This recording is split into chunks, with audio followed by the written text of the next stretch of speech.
में इसकी खुशियां मनाई जा रही हैं। हर तरफ एक दूसरे को लोग बधाइयां दे रहे हैं और आज प्रधानमंत्री ने भी लाल किले की प्राचीर से तिरंगा लहराया और देश के नाम संबोधन दिया। बहुत सारी महत्वपूर्ण बातें उन्होंने कही हैं। आम लोगों की इस पर क्या राय है और क्या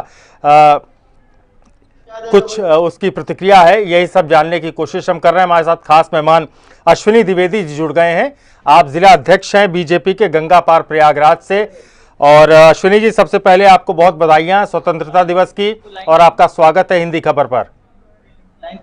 आपको भी भाई साहब। अश्विनी जी, आज प्रधानमंत्री ने बहुत महत्वपूर्ण बातें कही हैं देश के विकास को लेकर, देश की तरक्की को लेकर, और उन्होंने ये बताया है कि कैसे आत्मनिर्भर भारत की दिशा में हम लोग काम कर रहे हैं, सरकारें काम कर रही हैं। आप आज किस रूप में आज के इस संबोधन को देख रहे हैं और देश के लोगों से क्या कहना चाहेंगे? आज का संबोधन हमारे यशस्वी प्रधानमंत्री ने जो दिया है लाल किले से, बड़ा प्रेरणा स्रोत नौजवानों के लिए, किसानों के लिए, कोई वर्ग छूटा नहीं जिसको उन्होंने संबोधित न किया हो।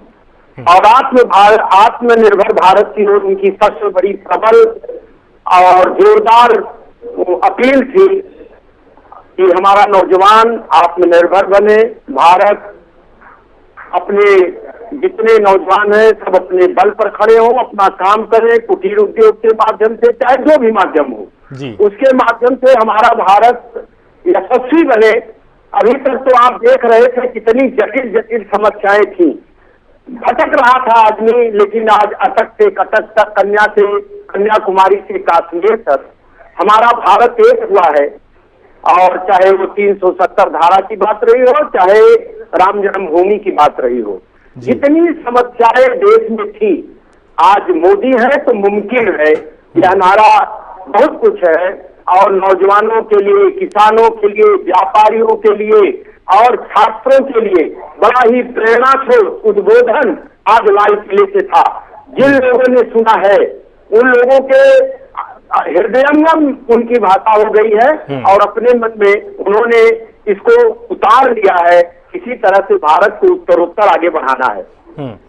अश्विनी जी, आज चुनौतियों का भी जिक्र प्रधानमंत्री ने किया, लेकिन सबसे ज्यादा जोर दिखा कि किसान, गरीब और रोजगार के क्षेत्र में, उसमें लोकल फॉर वोकल का भी जिक्र प्रधानमंत्री ने किया।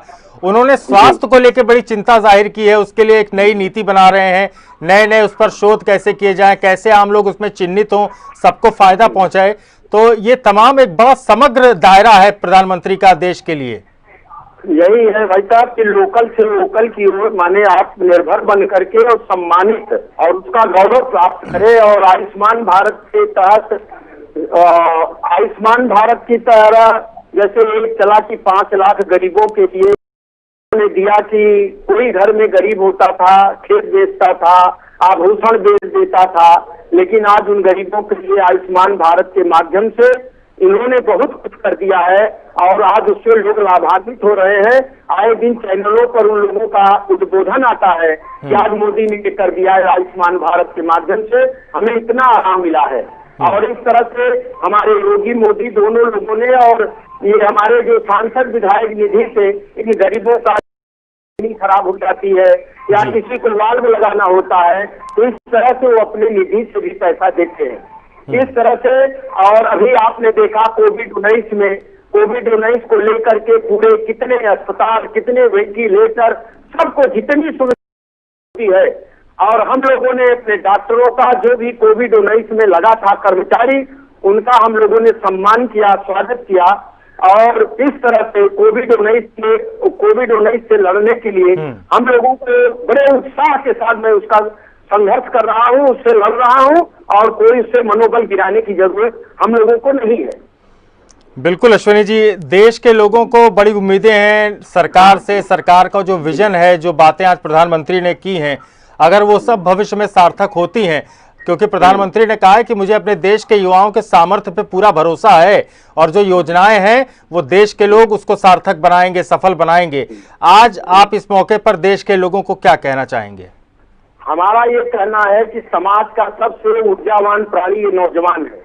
चाहे घर हो, चाहे समाज हो, चाहे जिला, प्रदेश या देश हो, अगर यही ऊर्जावान लोग जुट करके रचनात्मक कार्यों में लग जाएंगे, विकास की धारा बहाएंगे, तो देश उत्तरोत्तर आगे बढ़ता जाएगा। और यह सब जाता है नौजवानों पर। नौजवान अगर रह करके रचनात्मक काम की ओर बढ़ता है। अब 80 साल के बूढ़े से आशा नहीं की जा सकती, लेकिन हम 21, 22, 24 ये लोग रचनात्मक काम करके देश को आगे ले जा सकते हैं। यही मोदी जी का संदेश है और मेरी सरकार का यही संदेश है। बहुत शुक्रिया अश्विनी जी इस पूरी बातचीत के लिए।